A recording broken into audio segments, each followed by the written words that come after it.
Good morning. I am Nestor Ramirez, a pediatrician and neonatologist from Champaign-Urbana, Illinois. I previously worked in Springfield and Chicago. It is my pride, my honor, and my privilege to speak to you as your new president. Dr. Anderson has left me a pretty big pair of shoes to fill, but I feel confident that with your help, I will be able to walk without stumbling.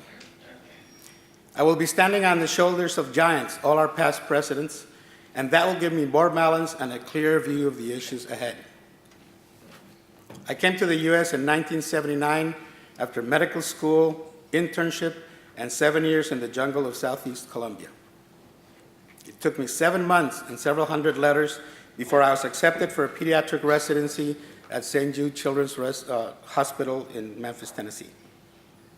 I later transferred to Le Bonheur Children's Medical Center in Memphis and finished my residency and started a fellowship in neonatal perinatal medicine at the University of Tennessee Regional Medical Center.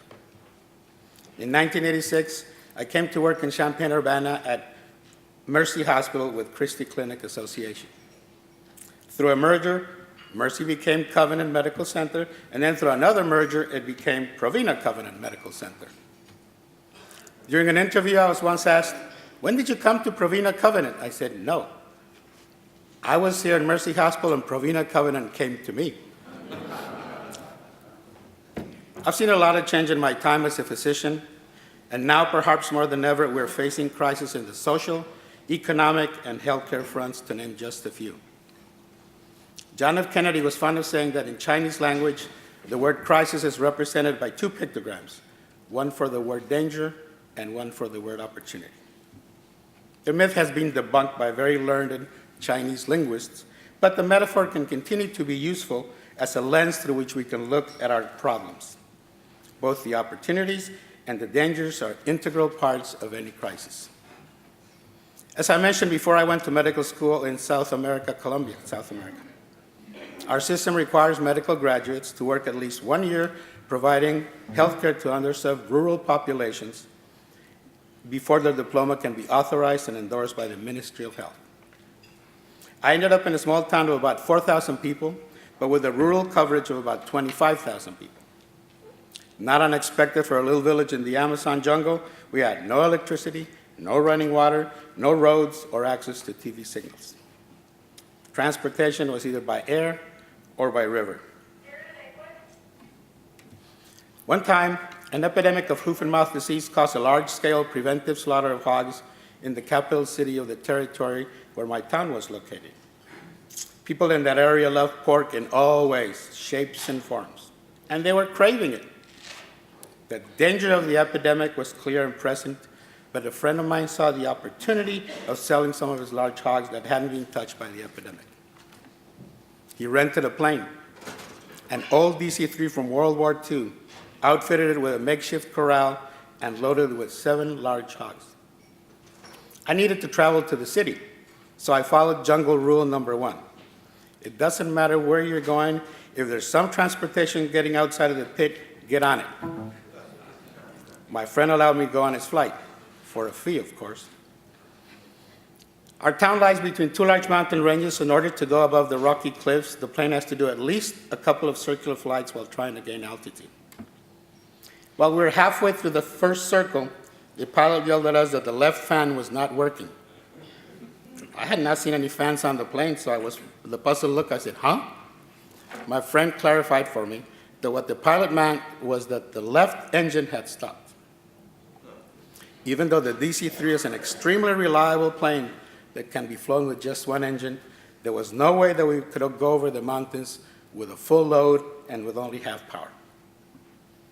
I looked at my friend, he looked at me, we both looked at the pigs, and the pilot said, "What are you waiting for? Throw out a pig." We opened the rear door of the DC-3 and started trying to push the closest pig out of the plane with some poles that were on board to help maneuver the animals.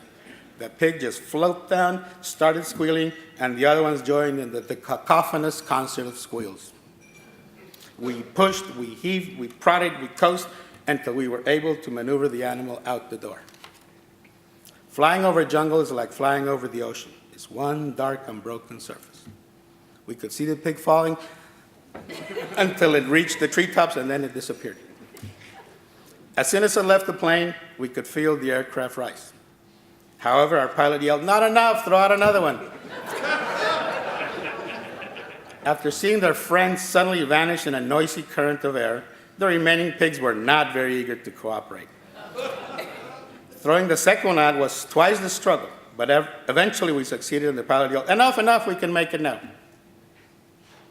After landing in the capital city's airfield, my friend and I jumped out of the plane, knelt down, kissed the solid unmoving ground, and said very thankful prayers. Later, as we sat at the bar having a beer with the pilot, we were all laughing so hard that some people stopped by and asked, "What was so funny?" I said, "We were imagining an old Indian chief sitting by the fire and telling his grandchildren about the day it rained pigs from heaven."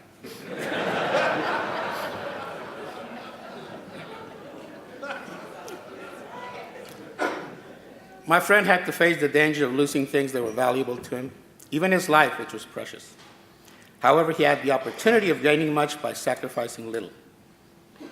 There's a lesson in there for us physicians. We have to change. We have to give up some things, preserve others, modify many, but all with a vision to move into a stable future. We cannot let our organization flounder. As physicians, our standing in society and our position within the hierarchy of healthcare is being constantly challenged by individuals who want to obtain by legislation that which they did not acquire by education. The scope of care discussion is a constant, ongoing source of conflict with many professionals representing multiple groups and organizations. Some of these groups have made significant progress towards their goals, like independent licensure, autonomous practice, prescription authority, or authorization to perform surgical procedures. At the same time, we have a constant struggle in Springfield trying to convince legislators to see things from our point of view in defense of qualified care for our patients. Some time ago, I was speaking with a state representative in Springfield, and he told me that he understood us, our problems and our issues, but that physicians only came to him to talk once or twice a month, sent letters or emails once a week, or called his office once a year.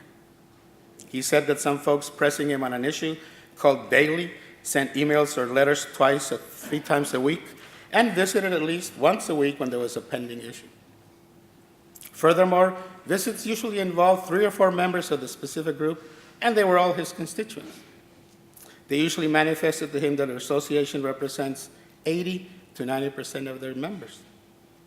At last count, we at the Illinois State Medical Society represent only about 17% of the 34,000 practicing physicians in the state of Illinois. Let me say that again, 17%. The legislator then asked me, "Whom do you think I will support when the vote on their issues comes up?" I know this is only one anecdote, but I think it illustrates the larger issue. That in a nutshell is the problem we face. A huge increase in the number and strength of other groups who want to exercise control over medicine, and a decrease in the strength and visibility of physicians as a whole. The ISMS lobbying team at Springfield are great at what they do, but they are a force multiplier, and we are the Army. They make our voice louder and clearer, but we need to have hundreds or even thousands of physicians developing personal relationships with their legislators at home. This will ensure that our team stands on solid ground when they work on our behalf. Ask anybody who's been in the armed forces, and they will tell you that it's not the generals and the officers who really run the Army and make it work.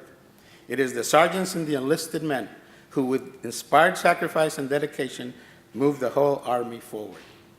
This is followership. Followership is not subservience or passive obedience to orders.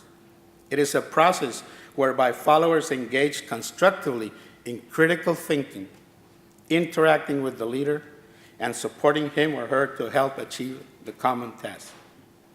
Followership is the willingness to cooperate in working towards accomplishment of the group mission, demonstrating a high degree of teamwork and building cohesion among the group. Our health professionals in Illinois understand, other health professionals understand this. And if we're going to be effective in advocating for our profession, we need to understand it too. It is you, the followers, who are running this show. You are the ones who will go back to your colleagues and inspire them to protect the profession, to support our dedication to excellence in patient care, and to block the insidious advance of the scope of care issues that threaten our future.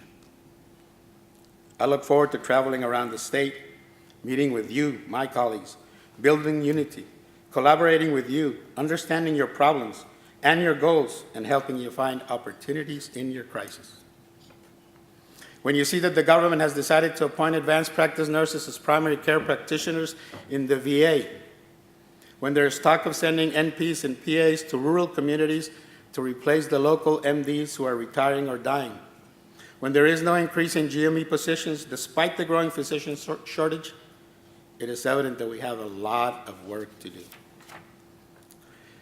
Nevertheless, if I had it to do over again, I would still choose medicine as a profession, as a lifestyle, and as a way of giving to my fellow humans.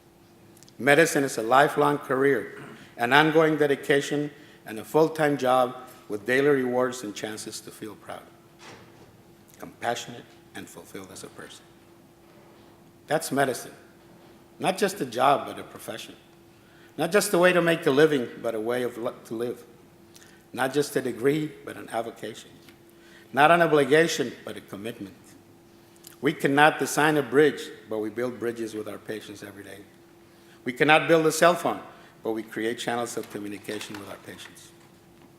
We cannot be like an Olympic boxer or wrestler, but every day we get ready to fight faster, higher, and stronger against disease in our patients. We love what we do, and we do what we love. We know that it's not just about doing the right thing. It's about doing the thing right. Because of all this, when we take our message anywhere, we must be insistent in our goals. If they do not listen the first time, we must be persistent and restate our convictions. But above all, we must be consistent in our statements to strengthen our position. One last story, and then I'll wrap up. When I was growing up in Colombia, I used to purchase candy and snacks from an elderly woman who stood on the street corner where I waited for the bus next to my home, and she would be holding a large, heavy basket full of goodies. I couldn't afford much, just a little something to enjoy during recess at school. Some days I didn't have any coins, and she would give me credit. She would call me Niño Nestor, which means my little boy Nestor. And I would call her mi viejita, which means my little old lady. As I advanced in life, the daily habit continued with slight change. Sometimes she would sell me a single cigarette because I could not afford a whole pack. Nowadays, I'm ashamed of the smoking, but that's a different issue. She would also occasionally loan me small amounts of money or give me a discount on a beautiful candy bar that I would give to whichever gal was captivating my heart at the time. All through medical school, the daily routine continued, but as she aged more and more, often she would not show up at the corner where the bus stopped, or she would leave earlier, or the basket would get progressively smaller and lighter. One night during my internship, I was called to admit a severely unstable elderly patient with multiple complications who was not expected to survive the night. Imagine my surprise when I saw mi viejita. She smiled at me, called me Niño Nestor, seemed to relax, and her pain and distress seemed to decrease. I held her frail and gnarled fingers, and she weakly squeezed back. For the next few hours, as she slowly and peacefully slipped away, I felt sure for the first time that my choice of career had been correct. If I could not heal, I could support. If I could not cure, I could comfort. And if I could not ease the pain, I could empathize and share the anguish of my patients. After she passed, I realized that I had never known her name, but I know that I did something important for her at the end of her life. I thank you for everything you do daily for our profession and our patients. I thank you for the value you add to your communities by your service and your time. I thank you for the honor of being your president. I thank you for allowing me to share the tough times ahead. I thank you for letting me stand by you in the plowing, the sowing, the watering, and eventually the reaping of the fruits of our labor. Good day, and may your God be with you.